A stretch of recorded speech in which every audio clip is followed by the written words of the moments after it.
I am Terry Gilman. I'm the owner of Creating Conversations, which is a bookstore and events business located in Redondo Beach. We want to thank all of you for joining us tonight. This is our fourth program in our Creating Conversations with Literary Women series. We created this series last year, and it is made possible by the support and partnership between Creating Conversations and Literary Women. Tonight, Pam Atherton will be in conversation with Patricia Engel, and they will be talking about Infinite Country, one of the most buzzed about books in 2021. I want to introduce you now to Barbara Wild. She is the chair of Literary Women, and she will introduce you to our guests. Good evening, everybody. I'm Barbara Wild, and apparently my voice has decided to go. Anyway, I'm chair of Literary Women, and our mission is to support women authors by giving them a platform to speak. So prior to the pandemic, we did this by putting on our annual Authors Festival, which was an in-person event and was due actually to have taken place this month. However, we, like everybody else, have had to adapt. And so once again, we are here in our virtual collaborative effort with Creating Conversations. And we're bringing you Patricia Engel, as Terry said. Her just released novel, Infinite Country, has received high praise for capturing a fractured family's immigrant experience. It is both timely and a timeless work. And when you read it, I'm sure you'll agree with that. First, we'd like to acknowledge our Harriet Williams Emerging Writers program by offering a hello to each of you talented emerging writers attending tonight. So hi to all of you. We invited these young women to be our guests tonight and made sure they were sent a signed first edition of Infinite Country. Those of you who also signed up for a book will be receiving yours shortly. You saw a collage of their pictures as you signed in tonight, and we've been highlighting each of these women on our website, also on social media this past month. You can see more about them and read about where they go to school, what they're engaged in, what kind of creative writing they're involved in at www.literarywomen.org. Our sincere thanks goes to the Port of Long Beach, who has generously supported this Emerging Writers program, and to the Long Beach Arts Council for underwriting our collaborative effort that brings you this program tonight. So right now, I'd like to introduce radio personality Pam Atherton, who is one half of our conversation tonight. For those of you who have attended previous online events, she is well known to you. If you've not had the pleasure of seeing her do her thing, let me just say, she's been described as having a graceful way of questioning. So we know that Patricia's in good hands. And this is not surprising when you know that Pam's day job is interviewing famous people.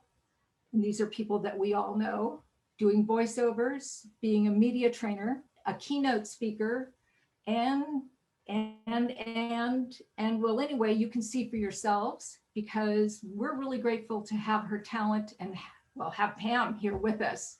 So right now, Pam, I'm turning this over to you. Thank you. Thank you so much. And it's always an honor to be a part of this program. I want to say thank you to Creating Conversations, and also thank you to Literary Women of Long Beach, or Literary Women, for putting this together, because it's giving us a new way to connect. And I think it's fabulous, because with some of us who may not have had the opportunity to meet Patricia, to come to Long Beach, now we do have that opportunity, and I'm really thrilled to be a part of that. Some housekeeping things before we start.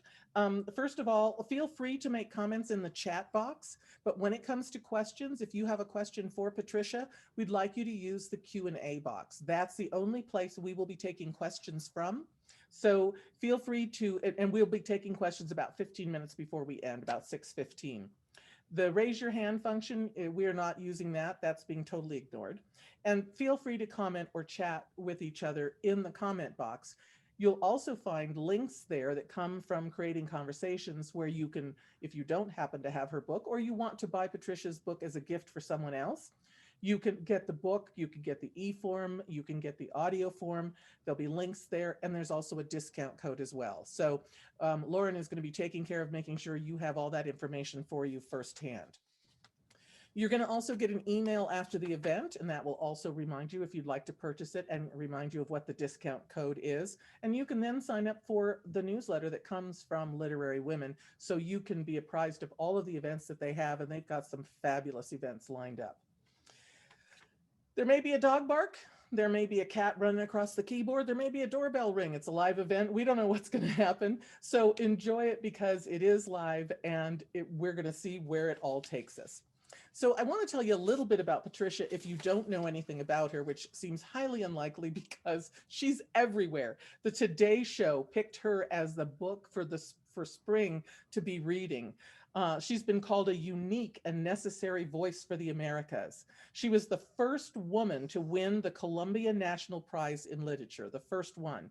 And Oprah Magazine says that Infinite Country, the book we're going to talk about tonight, is a knockout of a novel. We predict it will be viewed as one of 2021's best. So if you didn't buy the book, boy, you're going to want to after you hear us when we talk with Patricia. So I want to say we're looking forward to having a great conversation and a whole lot of laughs with Patricia Engel. Patricia, thank you so much for coming to our program here and being a part of it. Thank you. Thank you so much for inviting me to join you this evening. I'm so happy to be here with you, Pam, and to be a part of this community tonight. And of course, the book, if you don't have it, please make sure you get a copy of it. It's Infinite Country, and it's kind of cool. I've not seen this before. The cover has this sort of a metallic sheen to it. That's really kind of special. It's a very gorgeous thing. And as Roxane Gay says, she's also a gorgeous writer. The writing in it is excellent. But you know what? I got to ask you, you started the book off with a little bit of a bang. The very first sentence of the book is, it was her idea to tie up the nun. That's a pretty big firecracker of a thing. Tell us a little bit about it and summarize the book, because if I do, I'm going to give away spoilers. So I want you to kind of summarize it for us. Sure. Well, for people who haven't read it yet, Infinite Country is the story of a Colombian family fractured by immigration and deportation. And you follow them over a period of about 20 or so years, beginning in the late 1990s, as the two parents of this family, Elena and Mauro, meet as teenagers and fall in love and make the choice to apply for travel visas and go to the United States. And from there, you follow the trajectory of this family over significant events like the turn of the millennium, 9/11, and the way that changed the atmosphere in the United States, especially with regard to foreigners. And also how this family grows. They go from being just a young couple to having 3 children. And I wrote the book because I really wanted to give a portrait of a family undergoing this collective family experience, but also really get into the interior and private experiences of each family member. But she ties up a nun.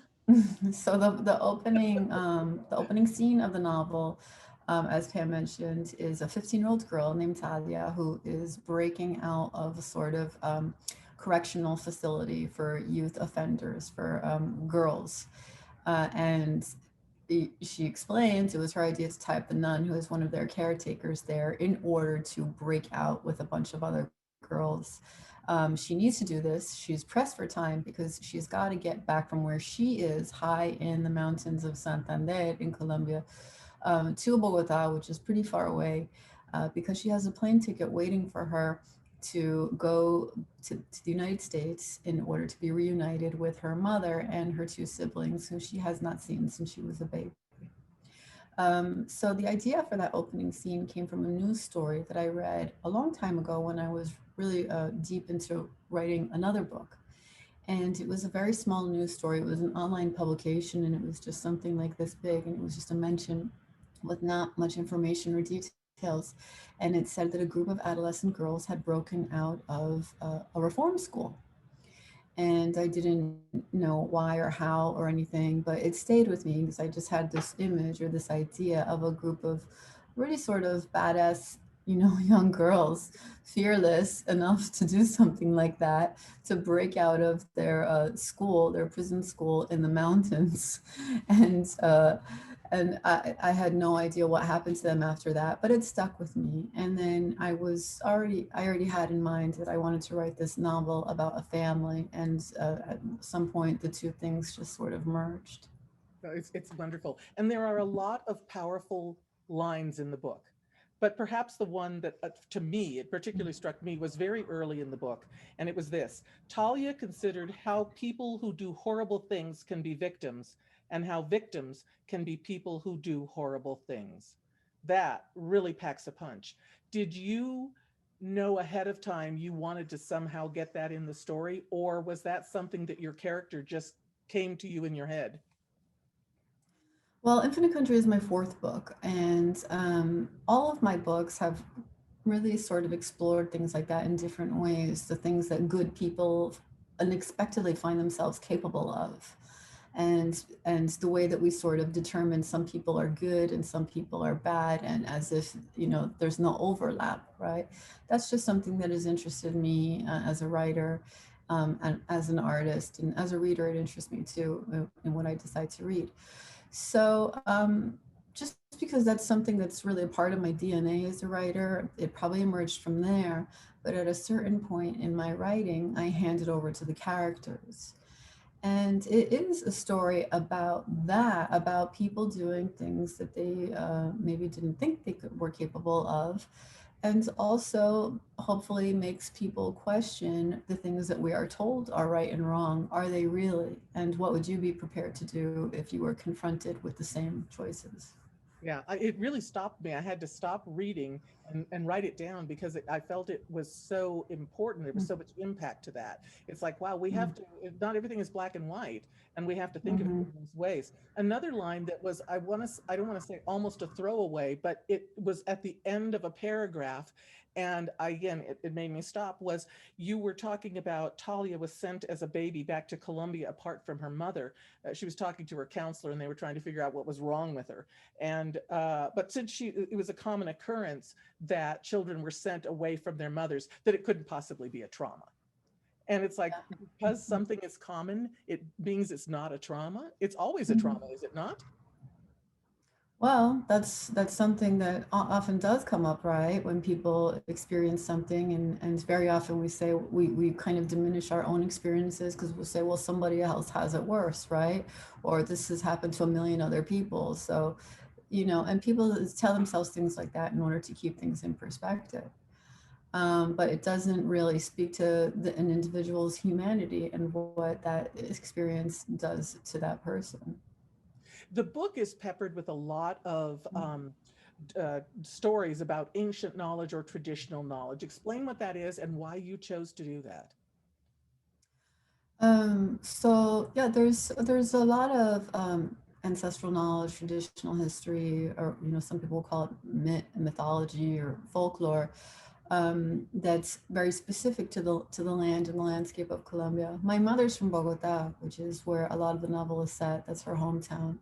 And so a lot of the stories were stories that I was raised with, and what a lot of people who are of that region are raised with, because it's of the land, just like different people who might be watching with us tonight have a deep experience with a certain place, and there are stories that are specific to that region.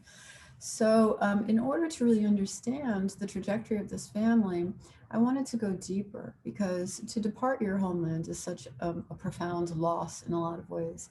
And sometimes in thinking about immigration and what that's like, we just focus on, just the moving around, the geography, the switching, and we don't really take into account how much is lost in departing from a place where you and all your ancestors and everything that came before you exists, and how all that is something that we carry with us. So the stories, a lot of them are creation stories. They're ways that, people sort of have come to understand our place as the human animal in this world, how we decided upon the rules of society and what we determined to be moral or not, and also where we fit in relation to the other animals in this Earth Kingdom. And I think too that when we think of the book that you've written, it's not just one story. it pertains to a lot of things, because you obviously have been working on it for several years.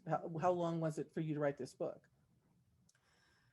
Well, it's hard to say because I think, I do a lot of like brain work and dream work and research for a long time before I sit down to write a word of a book.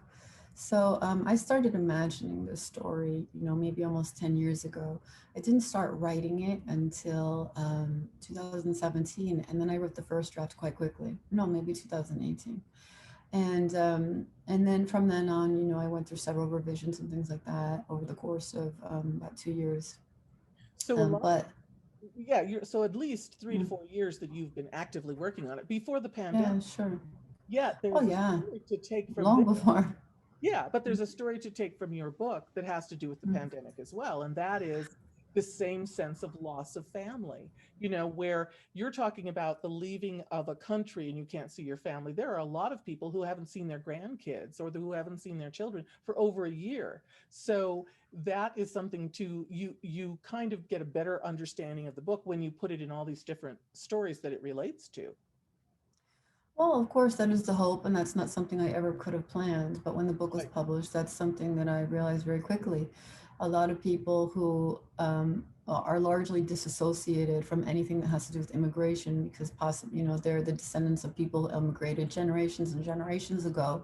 So they see an immigrant who's in the process of immigrating now, and they think I have nothing in common with them, right? When the fact is almost every American family, except indigenous ones, is the product of somebody being that person who made the decision either by choice or by force to emigrate.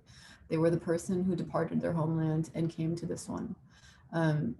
So a lot of people have forgotten that completely, or it doesn't mean anything to them because the stories of that individual have been so lost, or they become so anecdotal that it almost means nothing, right? But it's been such a unique experience now going into the second year of the pandemic that people who never, ever, ever have been subject to things that are completely out of their control, limiting their movement, their ability to see their loved ones for indeterminate periods of time, I've had a sense of what that's like. And does that make you any less of a family because we haven't been able to maybe spend holidays with them like we normally do or see them as frequently as we do?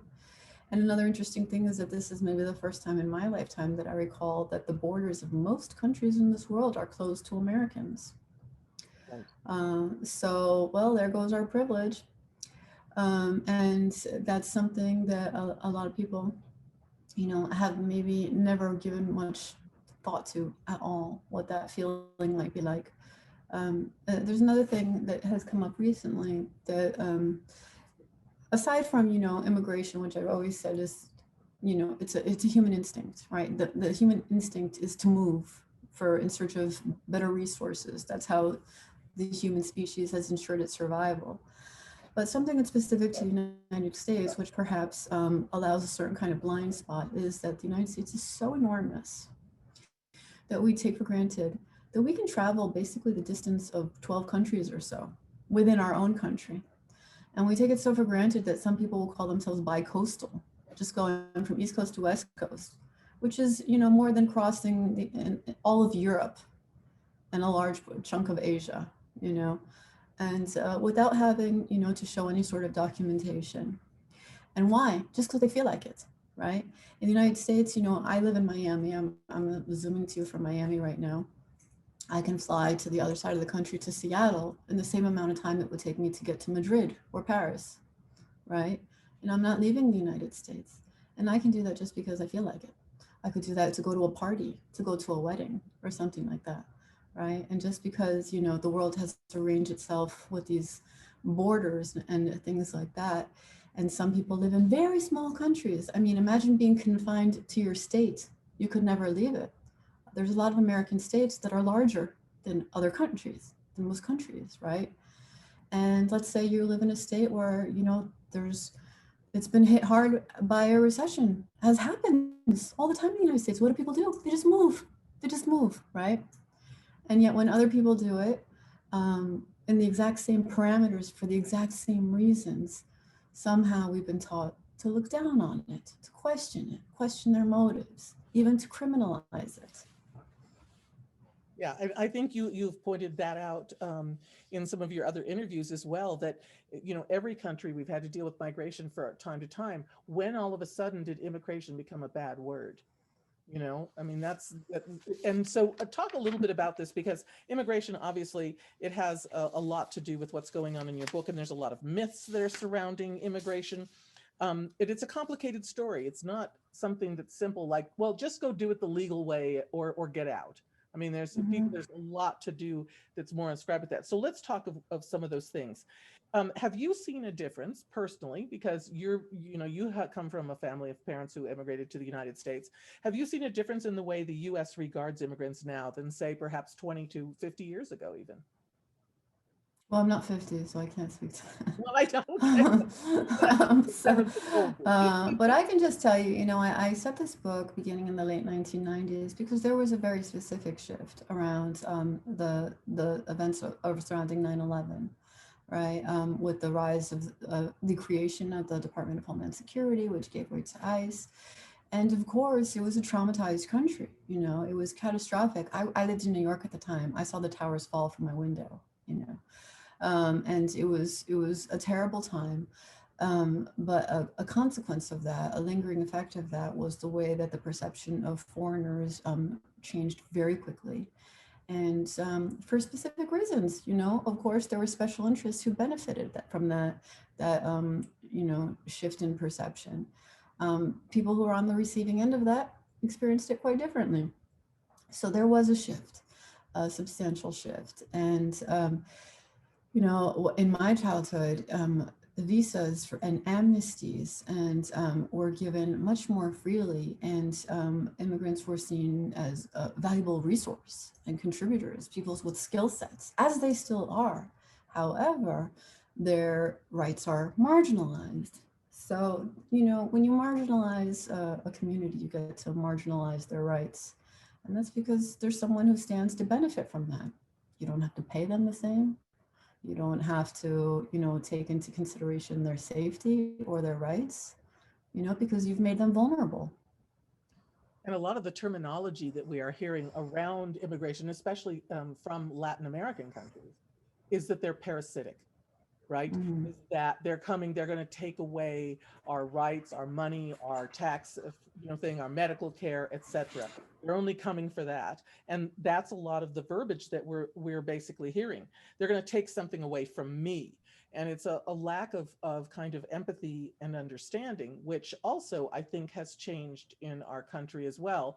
I think for longer than 9/11, however. But there are a lot of myths and stories out there that people have because, as you said, so many people are so far away from the immigration process. It's been generations for them, for their family, and all they know is people are coming into this country and taking jobs. Okay, so let's go through some of those myths and have you help us to understand that it's not all black and white and that there are some nuances. So one of the first ones is that the belief that when an immigrant leaves their country, they're eager to be an American and put their past and their home country behind them. They're going to start their new life, and their old life and their old country doesn't exist anymore. It's not the feeling I got from your book. No, and let me ask you, would you want to leave your homeland and never go back and leave everyone you love, the whole life that you've ever known, everyone who values you as a person, to go someplace where you're constantly reminded that you're not welcome? Do you want to do that? Right.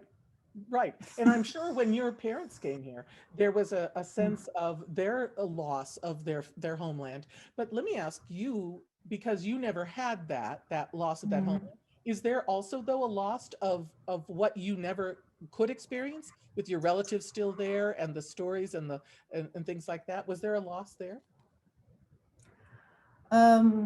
You know, I'm a dual citizen, and my parents have maintained a very strong relationship for their homeland, and I have a lot of family there. And I came to a point in my life where I don't see it as that. You know, I'm an extremely typical specimen. I'm the product of human movement, as you are. As probably everyone watching this is, you know, it just happens in, you know, in the last generation, right? So I have seen it up close. I don't view it as a loss because I've been able to enjoy so much about my parents' homeland, but there's no denying I'm different from my cousins whose parents stayed exactly where our parents grew up. You know, they experience life in a very different way that I do. They are in a place where our family has been known for generations, where they're not, you know, not viewed as foreigners, where they're not viewed as strangers. So yeah, I'm different, but at the same time, I'm one of thousands of people who have had the exact same experience. I think a lot of people too, as we're talking about these myths, believe that people who are coming here um, undocumented in illegal manners, okay, are crossing the border, sneaking through the border, etc. But we don't know, and what you show in your book is that there's actually the accidental immigrant, the one who overstays their visa. And that I think is quite not uncommon at all. No, in the case of Infinite Country, Elena and Mauro have tourist visas and they decide to overstay. And that's, you know, very common. And they don't have the idea that they're going to stay and settle in the United States. They just take it day by day and they say, we're going to stay a little longer, stay a little longer. And that's very often the case. This happens all the time, everywhere. You know, when Americans do this, we call them expats. You know, and somehow, you know, if you can hire the right lawyer to work it all out for you, all the documentation, well, there's nothing really to worry about then. But in the case of people coming to the United States, sometimes you come with papers and then the laws change on you. And then your papers are now deemed worthless, or opportunities you thought that you would be able to have, now you don't. So it's not as simple as it all seems. The spectrum is really vast and nuanced and complex. Yeah. And also, too, we have, to a large part, gotten rid of, not completely, gotten rid of the term illegal because people are not illegal. The term that we're starting to see more in the vernacular is undocumented. But you even point out in the book that that's not really a good term. Explain why. Well, that's not me talking. That's one of the characters. Well, yes, of course, of course. And you know, the English language, I speak 3 languages, okay, so I can say this with some sort of insight. The English language is extremely limited and falls extremely short for capturing things that in their true meanings. We went from one word illegal, which is obviously pejorative, to another one undocumented, which is what, you know, very vacant when you think about it.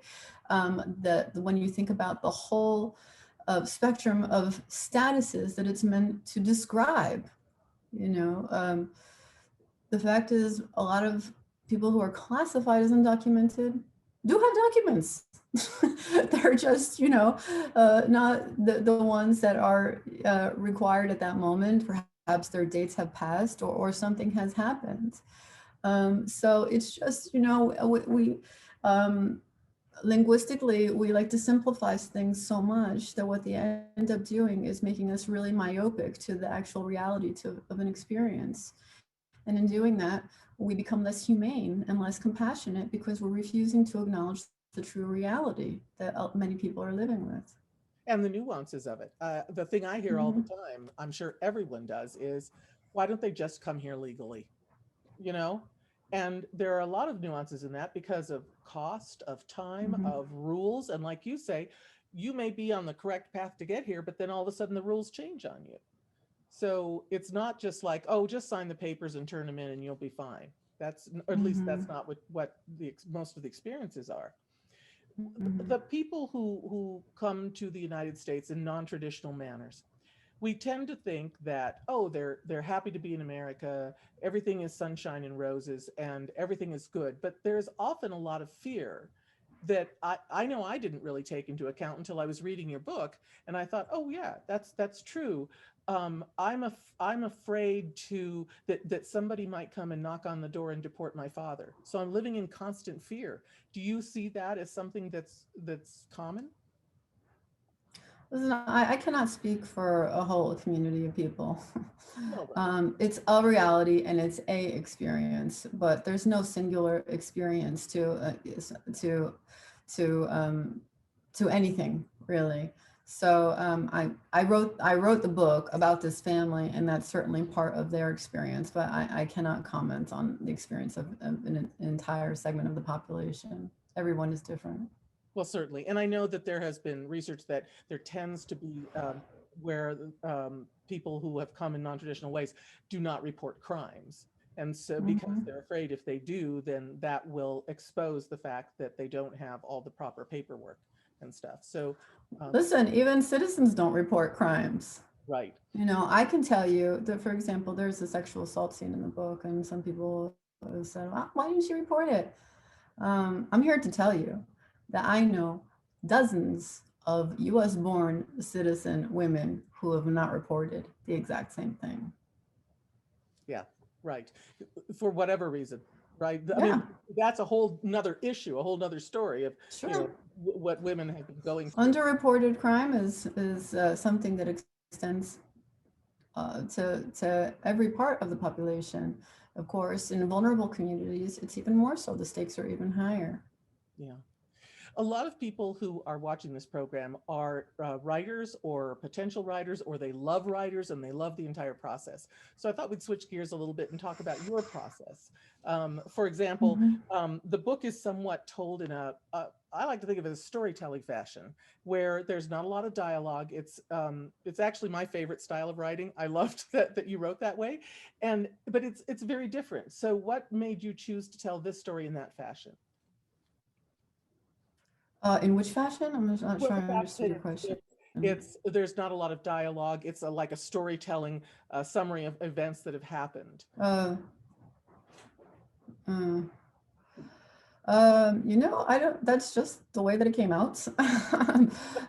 It's some stories require more breaking down of scenes or dialogue, and on others don't. This is a story with a lot of movement, but it also covers a lot of time, a lot of space, a lot of distance. And yeah, at a certain point, your instincts kind of take over as a writer. I'm a professor of creative writing, so I teach crafts, I teach, you know, techniques and all, strategies and all those sorts of things, which is great to know. But at a certain point in your writing life, you assimilate those things so much so that your instincts can sort of guide the writing more than anything else. And I think that's what happened in that case. Did you always want to be a writer? Probably yes. As soon as I come from a very artistic family, and I knew that I would be an artist in some way. And then I thought I would be a painter or something. And at a certain point, the writing just sort of took over, and I knew I would be a writer. I didn't know any professional writers or anyone who, you know, did it as anything other than a private hobby. So I just thought that I would have other jobs and just write for myself. And that's what I did for a really long time until I kind of rearranged my life to pursue it more seriously. You also had somebody that kind of tried to discourage you from writing. I thought that was really interesting. Did- Oh, there's been so many. Well, I was going to say, didn't you have a teacher who pretty much said to you, "I don't know what the heck you're doing. You shouldn't be in writing."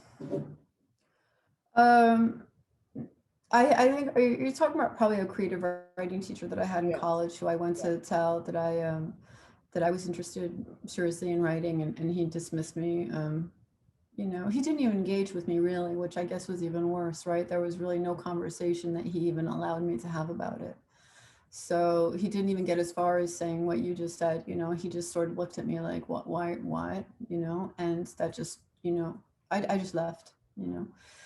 Um, but I had all manner of unsupportive teachers, you know, throughout my education. I had a couple who were different, who really sort of, you know, they were not specific about what they thought that I was going to be a writer. At that time, I wasn't really articulating it even to myself. But they encouraged me in different ways, and so I'm grateful to them. That had to have been hard, however, to think, wow, I think this is, I think I may have something here, and have them go, I think not, you know? And then how did you find the Mm. courage within you to just keep going instead of believing these people? Well, I had always written for myself and nobody else. I was never showing my writing to anybody. I didn't have ambitions. I just wrote out of pure love for writing and the passion for writing and to entertain myself. At that point, I was in college. I didn't even know you could major in creative writing, anything like that. Um, I thought, this is in college, this is kind of where you go to get serious about things that you're interested in. So it seemed like, you know, the thing to do was to ask questions of a professor. But when he kind of shut that door, so to speak, on me, I just went back to where I was, just writing for myself, and you know, and that was it. And I did that for many more years. And I didn't really, you know, it's not that I was so frustrated or anything. I just kept just doing it for myself. Looking back, I think that was really valuable time. You know, it was a time of learning a lot and reading a lot and just living life. Something that's kind of running short on a lot of young writers these days is they haven't really lived enough, you know, to and they get very ambitious very early, you know. So their kind of their ambition is sort of outshadowing their actual life experience. And I don't mean this in a bad way, but I just meant that, you know, I needed time to mature. I needed time to grow as a person. So by the time I actually got around to pursuing writing seriously, I was more ready for it than I would have been younger. So I don't regret any of that, actually, no. So, in your way that you write, are you a plotter or a pantster? Meaning, do you plot everything out, or do you write by the seat of your pants? Neither. You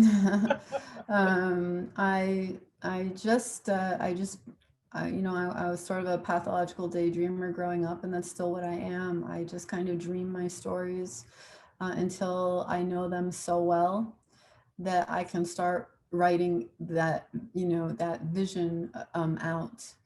And sometimes I have an idea of what you could call a plot, and it starts to click together, you know, maybe tighter as I start writing it. But one of the most fun thing about writing is being open to the surprises of it, you know. If you're not open to the surprises, you know, you could really miss some wonderful opportunities in creating a story. So yeah, I'm somewhere on the periphery of, of those things. Well, and so with you, so sometimes your Mhm. characters do take over, right? When you think you know where you're going, and then the character all of a sudden is like, well, wait a minute. You being also a professor, obviously your schedule is not always your own. How do you have a format of when you like to write or how you like to write? Well, I have my ideal sort of conditions, but you know, life obviously gets in the way often. When I'm teaching, I'm on leave this semester, but when I'm teaching, you know, I know my schedule, I know what are going to be teaching days, and I'll try to do all my office hours and teaching related responsibilities, my class preps and everything on those days, so that my non-teaching days, I can be more open to writing or anything related to the writing, you know, research or reading or whatever, editing maybe. But there's um, there's no formula to it, you know. Some weeks are better than others. Sometimes I get a little bit more done than others, and sometimes there's long stretches when I don't write anything, you know. And I've tried to be more flexible and forgiving with that. But when I do have the time, my ideal conditions are to write in the morning, starting in the morning, you know, by natural light.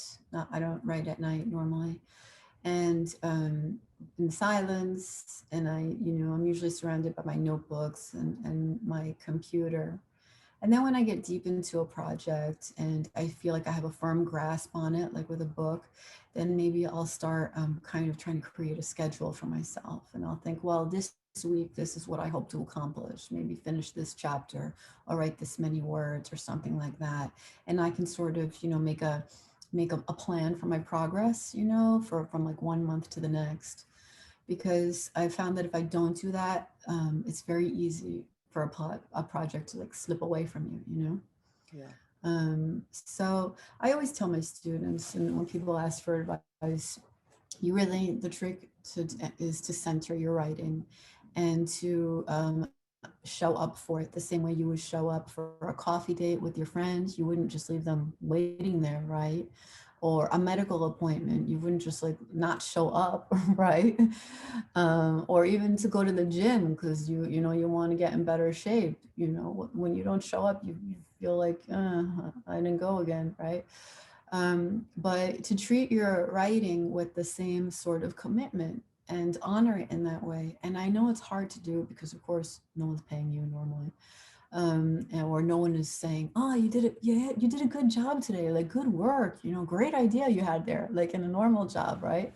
It's all on you to keep yourself motivated and sitting there and doing it, and it's hard, you know. But if you can prioritize it at least for an hour here or an hour there, the way you do it would a coffee date or a doctor's appointment, you know, you'd be surprised what you can accomplish.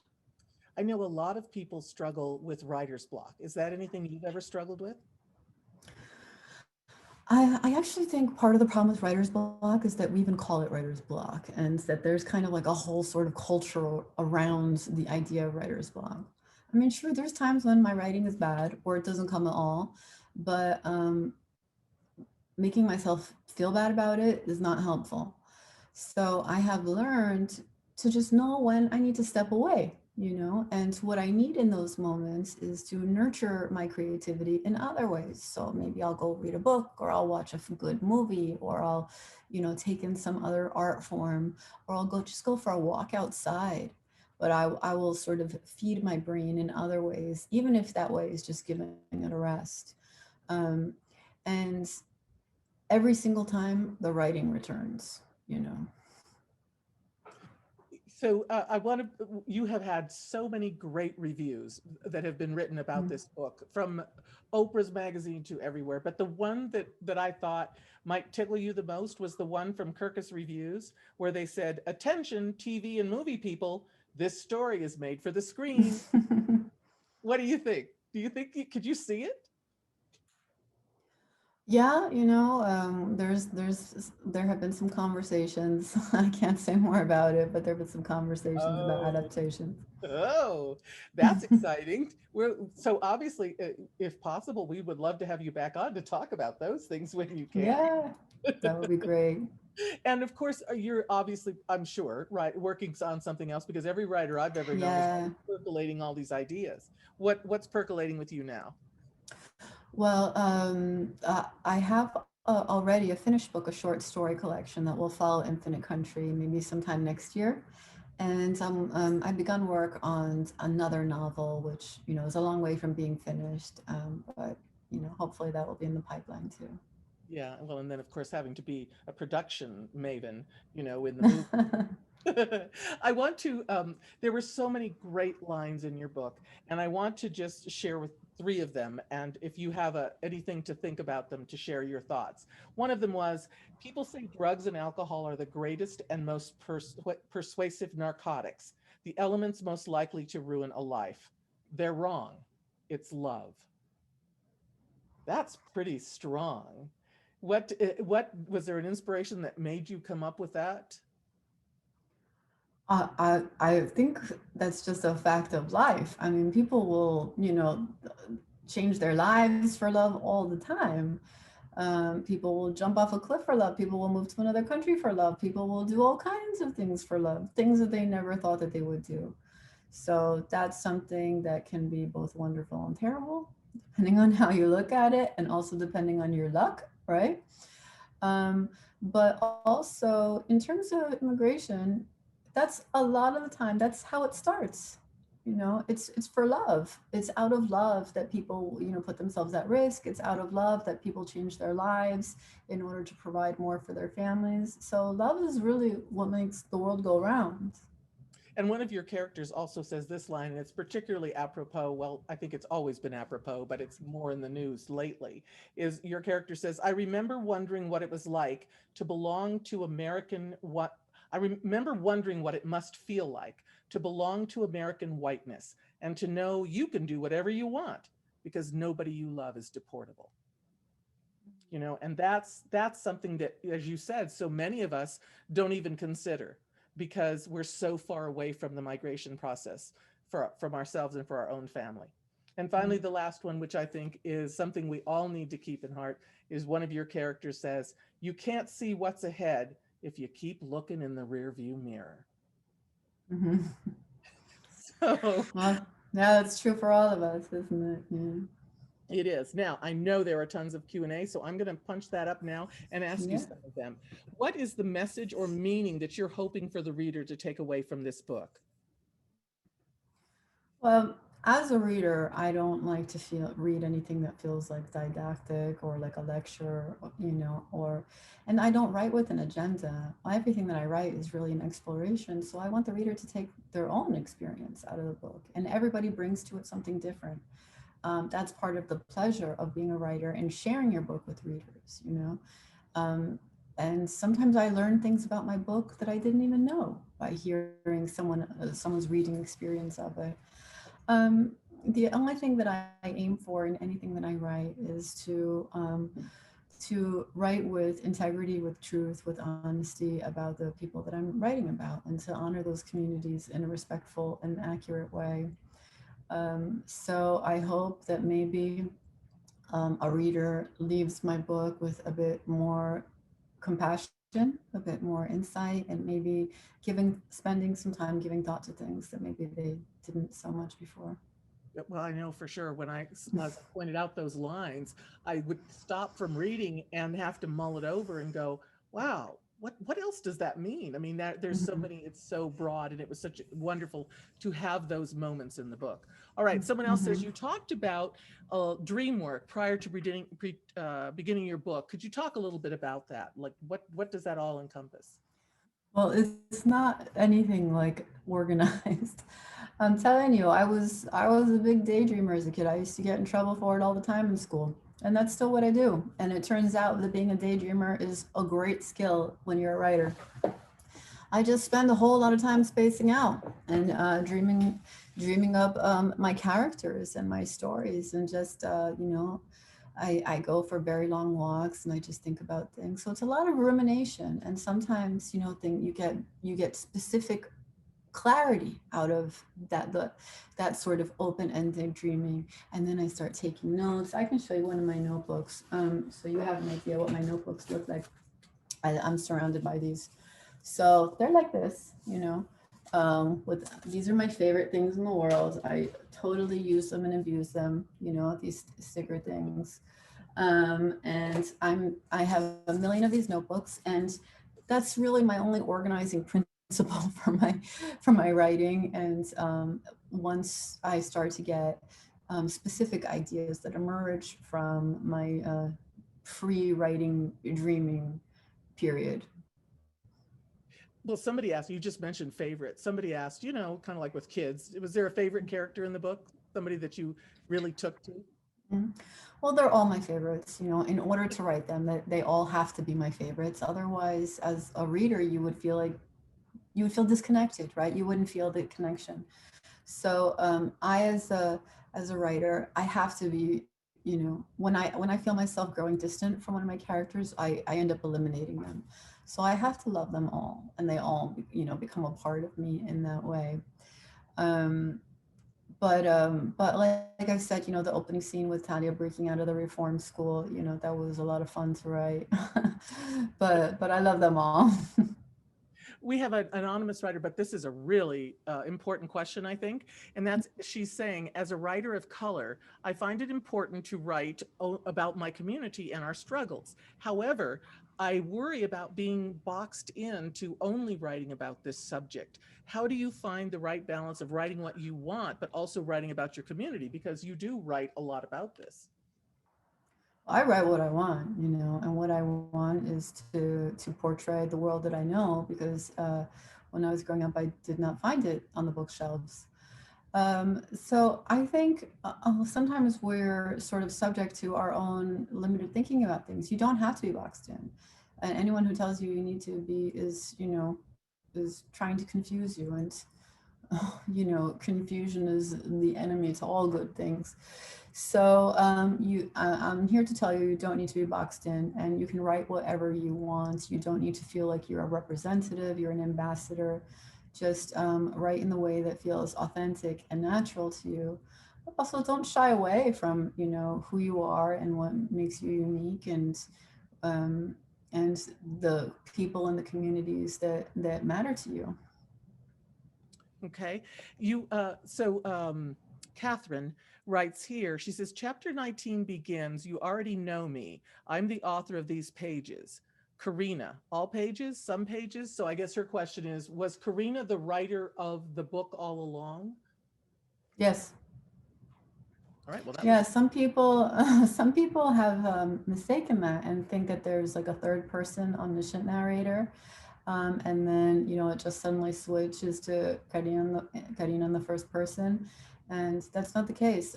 She tells you herself that she's sort of the family chronicler. She's the family truth teller. She's the one who all these stories have been told to, right? And she's putting them together as a sort of document of her own family's trajectory. So even though she's not present in the stories that are being told, you know, she's not centering herself or her own experience. She's centering her sister, her parents, her mother, her father, right?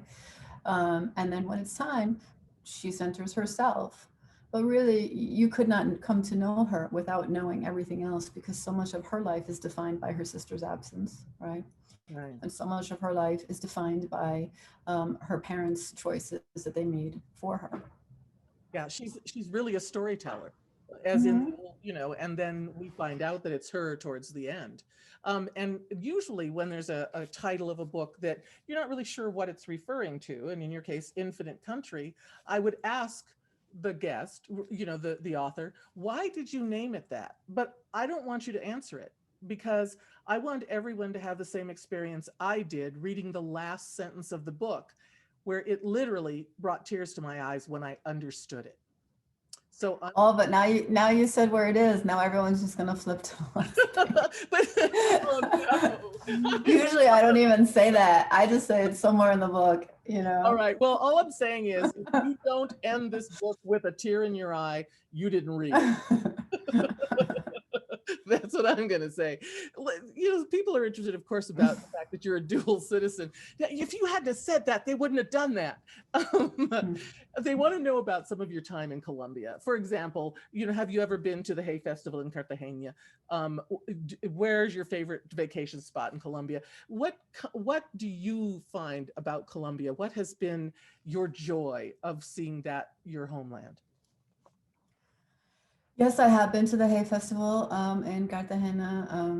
I think I launched two of my books. All my books are translated into Spanish, and I launched, yeah, I think two of my books there. You know, I grew up with a very close connection to Colombia, but also as a result of my books being published there, I've spent a lot of time there as, you know, as a writer, and going to literary festivals around the country. And I love Colombia. It's such a diverse and beautiful and spectacularly impressive country in terms of its biodiversity.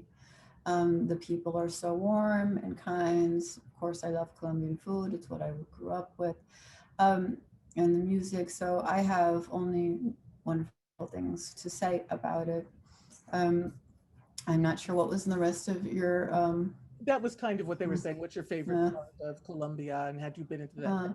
I do want to say, oh, I see. I just took a look.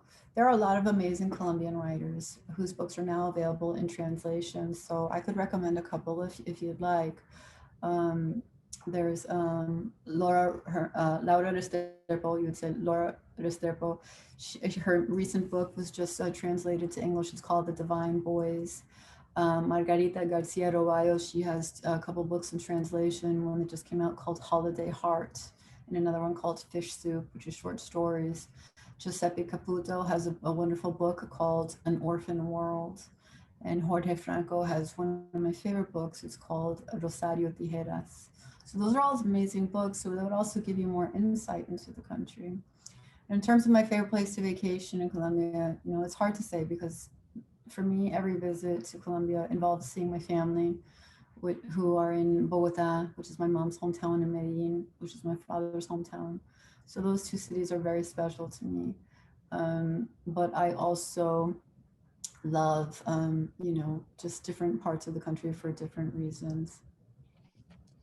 So the book is Infinite Country, of course, if you know that, and we are, I'm sure if you check in your chat box, you will find a link to be able to get the book from Creating Conversations. You can get it in this form, you can get it in ebook, you can get it in audio form, and also look for your information there on how to get a discount. When you receive it, I'm pleased to tell you that you're going to get a signed book plate. So it will have Patricia's signature on it, which is a special thing that you don't always get. So thank you, Patricia, for taking the time to do that.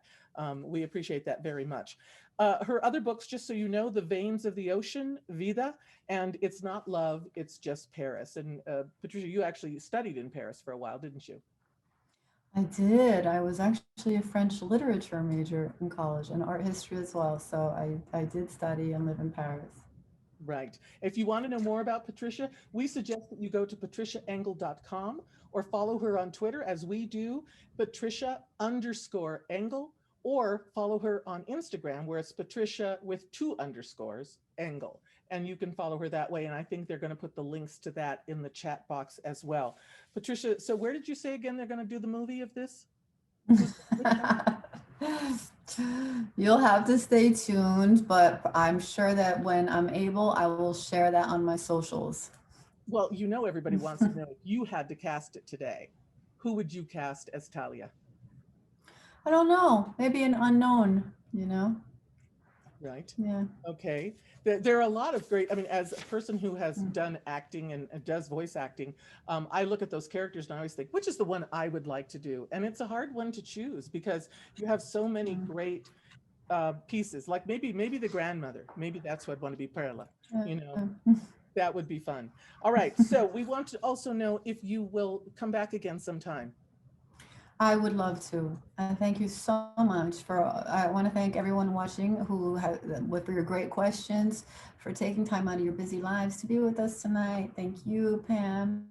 Thank you to everyone who's just been here to make this all possible. Literary Women Creative Conversations. I'd be honored to join you again sometime. Well, I'm hoping that what this will do is spark conversations with people in their own lives about immigration and about this. I don't know if I'm going to do it, I'm going to tell the story about the Infinite Country, so I'm not going to go there. But to spark conversations about this, because I keep saying this, you say to us, we are so far removed from it and we have to come back to it. We have to have empathy and understanding, and this book helps take us there by giving us the inside life of people who have experienced this. One story, there are many, and like you say, they're all different, but at least one story. So thank you for that, and we look forward to it. We want to say thank you, of course, to Creating Conversations. To know more about them, go to creatingconversations.org, and to know more about Literary Women, go to literarywomen.org. And if you have any questions, put them in the chat box, and Lauren will get them. And we want to say thank you, Patricia, and again, Barbara and Terry, thank you for having this conversation with Patricia. We really appreciate it. Thanks, Patricia, and thanks, Pam. We appreciate it. Thank you. Thanks.